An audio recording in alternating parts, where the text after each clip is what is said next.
हमने अभी तक देखा कि यदि मान लिया जाए कि हमारे पास में एक समकोण त्रिभुज है। देखिए ध्यान देना इधर, ये क्या है, समकोण त्रिभुज है। ये हमें अभी तक ये मालूम है कि समकोण त्रिभुज में ये वाला जो कोण होता है वो कितने अंश का होता है, 90 अंश का होता है। यानी कि समकोण त्रिभुज है तो समकोण यानी कि 90 डिग्री का तो एक कोण रहेगा ही रहेगा। ठीक है। अच्छा, इसके बाद में ये वाला जो कोण है और ये वाला कोण है, दोनों कोणों का जो योगफल रहेगा, इसका और इसका, दोनों का सम कितना रहेगा, 90 डिग्री रहेगा। इस कोण की माप को और इस कोण की माप को अगर दोनों को जोड़ दिया जाए तो दोनों की कोणों का माप यानी कि दोनों का योगफल कितना होगा, 90 अंश का होगा। ठीक है।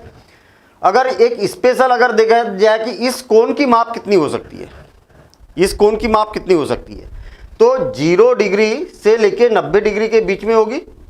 अगर मैं इस कोण को थीटा मान लूं कि ये वाला कोण थीटा डिग्री का है, तो थीटा की माप क्या होगी, 0 डिग्री से लेके कहां तक होगी, 90 डिग्री होगी।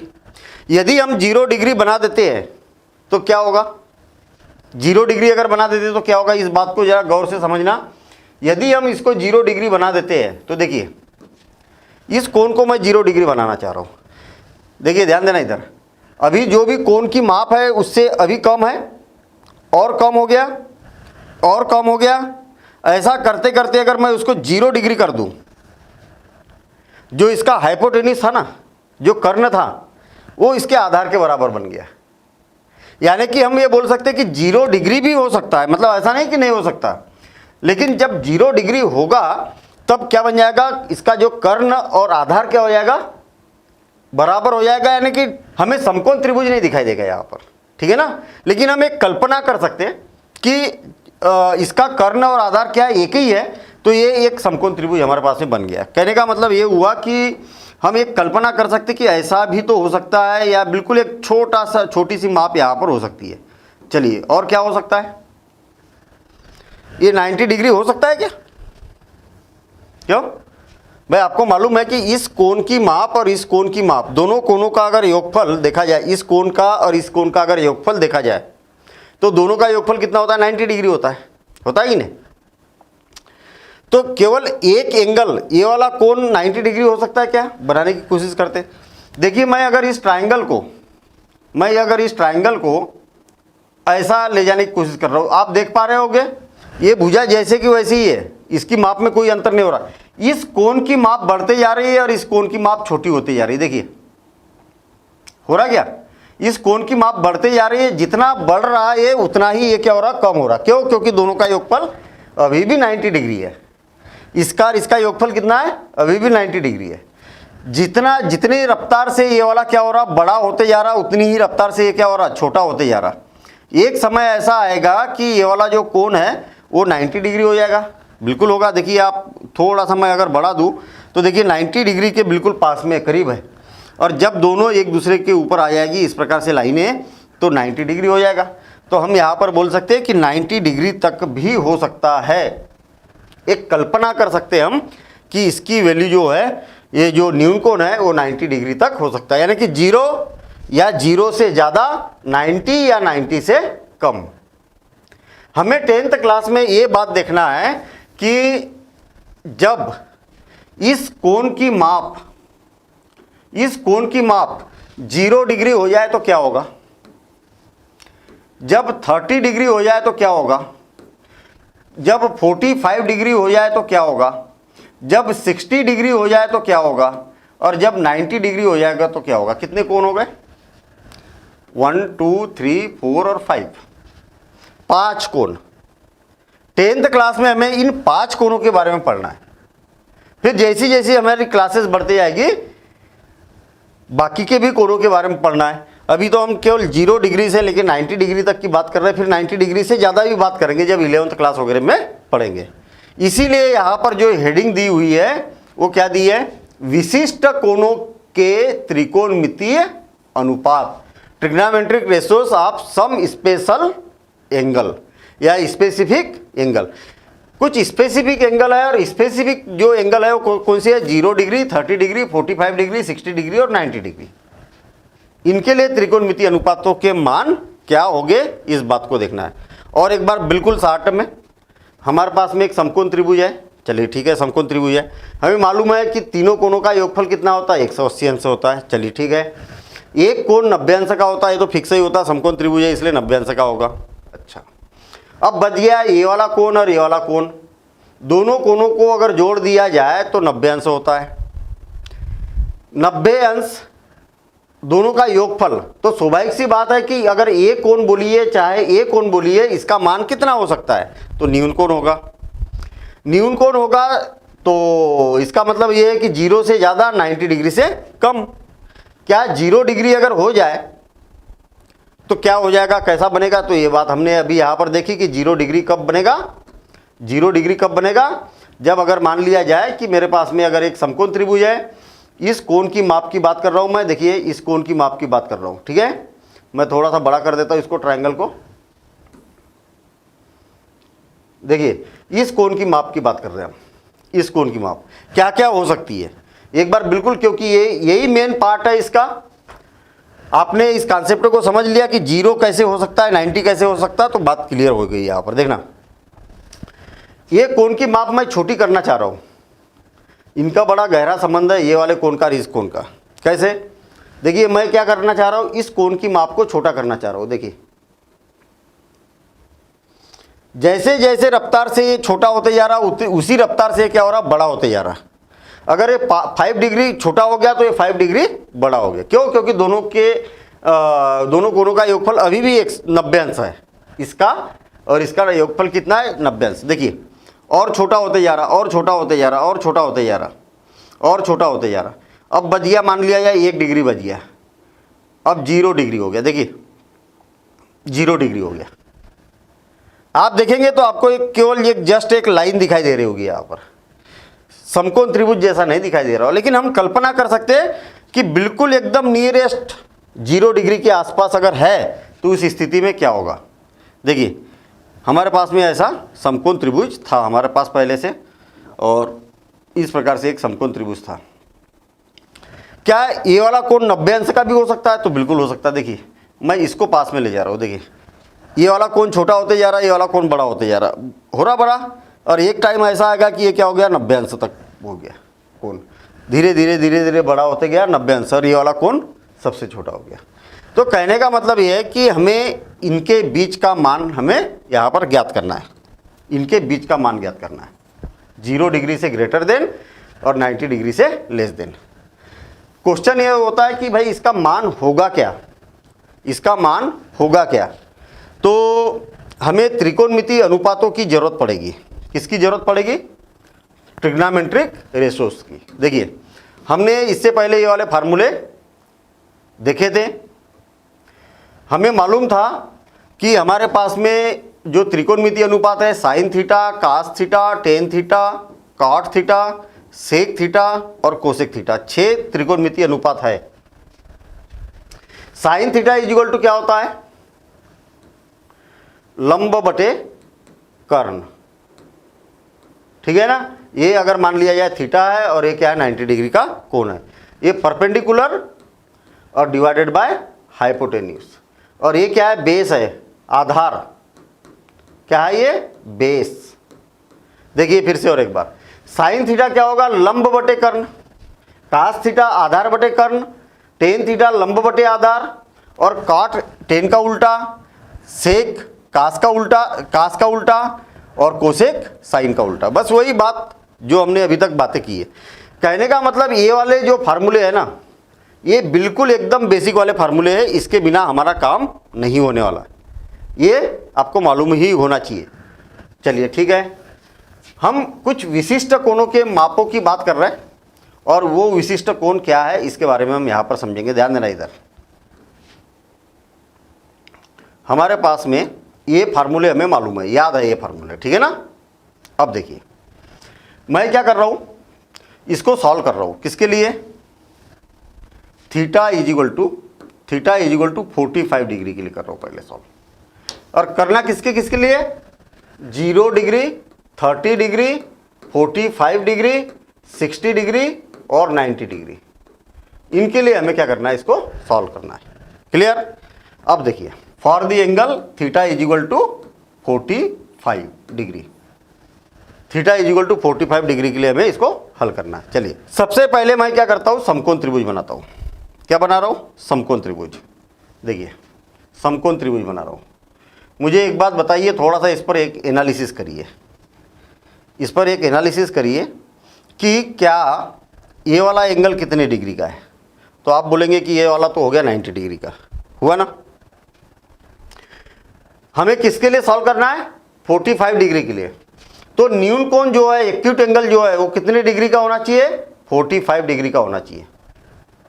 दोनों का सम कितना होगा, दोनों का सम कितना होगा, आपको मालूम है कि इसका और इसका सम कितना होगा, 90 डिग्री होगा। जब एक कोण 45 अंश का होगा तो ये वाला भी कोण कितने अंश का होगा, 45 अंश का होगा। होगा कि नहीं होगा, आप बोलेंगे होगा, बिल्कुल सही बात है।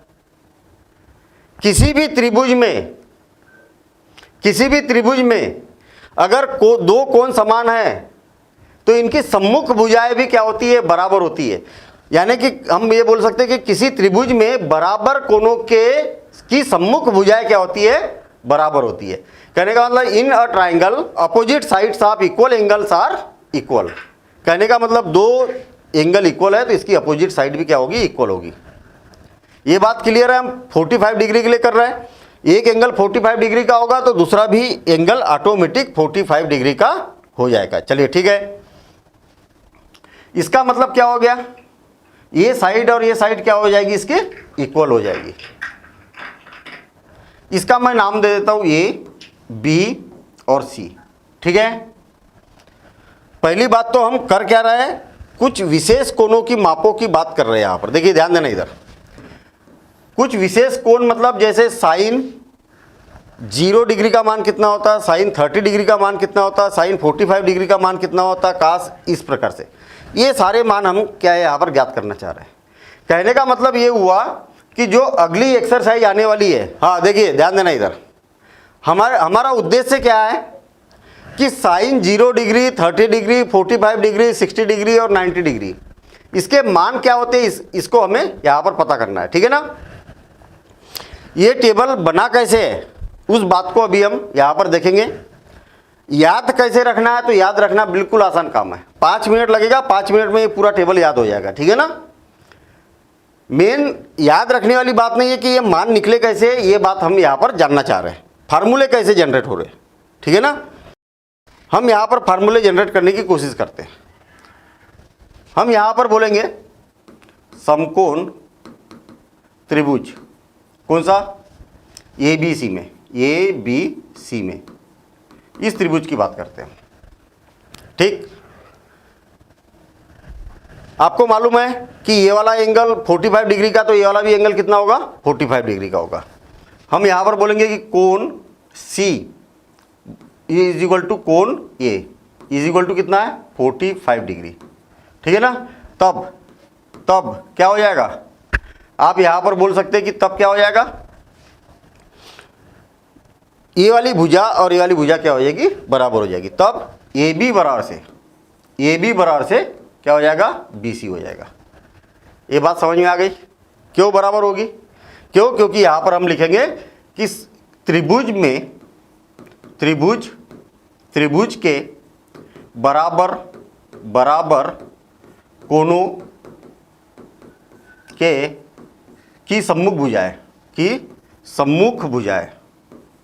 सम्मुख भुजाएं बराबर होती है। ठीक है ना। कुल मिला के हमें ये मालूम है कि 45 डिग्री के लिए सॉल्व करना है, तो ये भी 45 डिग्री, ये भी 45 डिग्री, तो इसकी सम्मुख भुजा ये है, इसकी सम्मुख भुजा है, दोनों बराबर होती है। ये प्रॉपर्टी हमने पढ़ी थी 9th क्लास में। ठीक है, और नहीं भी है याद तो आप याद कर लेना कि त्रिभुज में ऐसा होता है। और ऐसे ही त्रिभुज की दूसरी प्रॉपर्टी होती है कि बराबर भुजा है तो इसके सम्मुख कोण भी बराबर होते हैं, इसका उल्टा भी होता है। ठीक है, चलिए, यदि मान लिया जाए कि हमारे पास में इस भुजा की माप कितनी है, ये है, और इस भुजा की माप कितनी है, इसकी भी क्या हो जाएगी, ये हो जाएगी। कहने का मतलब ये और ये भुजा कैसी होगी, बराबर होगी, तो इसके इज इक्वल टू ये हम क्या करते हैं, हम मान लेते हैं। यहाँ पर हमने ऐसा सपोज कर लिया। क्लियर। अब देखिए, पाइथागोरस प्रमेय से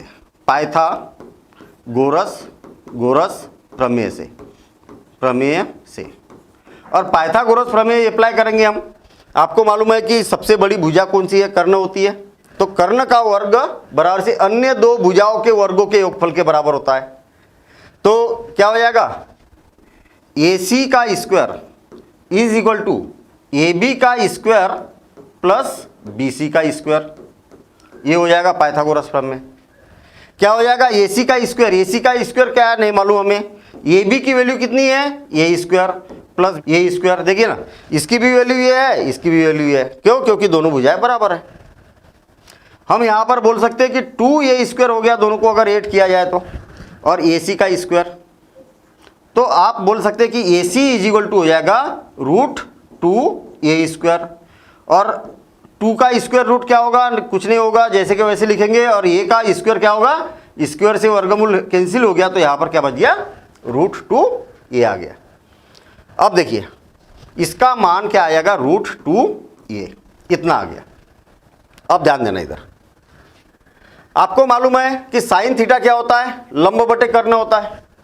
लंब बटे कर्ण का मतलब क्या होगा? इस भुजा के अपन में ये भुजा होगी, यानी कि BC AB divided by AC, AB divided by AC हो जाएगा, इज इक्वल टू, देखिए AB का मान कितना है? ये, और इसका मान कितना है? √2A। तो ये हो जाएगा A डिवाइडेड बाय √2A। अब आप देखेंगे कि A से ये कैंसिल, तो हमारे पास बच गया 1 डिवाइडेड बाय √2, इतना हो गया। सेम इसी प्रकार से cos थीटा क्या होता है? आधार बटे कर्ण होता है। आधार कितना है? BC है। चलिए BC लिख देता हूं मैं यहां पर, और डिवाइडेड बाय AC। अब देखेंगे BC का मान कितना है? ये। AC का मान कितना है? √2A। कितना है? √2A। तो A डिवाइडेड बाय √2A, और A से ये कैंसिल, तो 1 डिवाइडेड बाय √2। बहुत बढ़िया काम। साइन 45 डिग्री, देखिए थीटा का मान कितना है? 45 डिग्री। यहाँ पर भी 45 डिग्री है, यहाँ पर भी 45 डिग्री है, यहाँ पर भी 45 डिग्री, सभी जगह 45 डिग्री यहाँ पर मान आते जा रहा, ठीक है ना। अच्छा, ये क्या होता है? लंब बटे आधार, tan थीटा लंब बटे आधार, यानी कि AB बटे BC, AB divided by BC। और AB divided by BC, A की वैल्यू क्या है? इतनी है, और इसकी भी वैल्यू ये है। A से ये कैंसिल, तो हमारे पास बच गया 1। क्या बच गया? 1 बच गया। चलिए ठीक है। आपको मालूम है कि tan का मान निकल गया, इसको पलटा दो तो cot आ जाता है। क्या हो जाएगा? BC divided by AB is equal to A divided by A, और इज इक्वल टू क्या हो जाएगा? A भी 1 हो जाएगा। सेक कैसा आता है? कास को पलटा दो, यानी कि AC divided bye BC √2A divided by A, और ये क्या हो जाएगा? √2 हो जाएगा। मतलब इसको भी पलटा दिया, इसको भी पलटा दिया, तो इतना आ गया। फिर से कोसेक साइन को पलटा दो, इसको पलटा देंगे तो क्या हो जाएगा? AC divided by AB is equal to √2A divided by A से A कैंसिल, तो क्या आ जाएगा? √2 आ जाएगा। देखिए हमने क्या किया?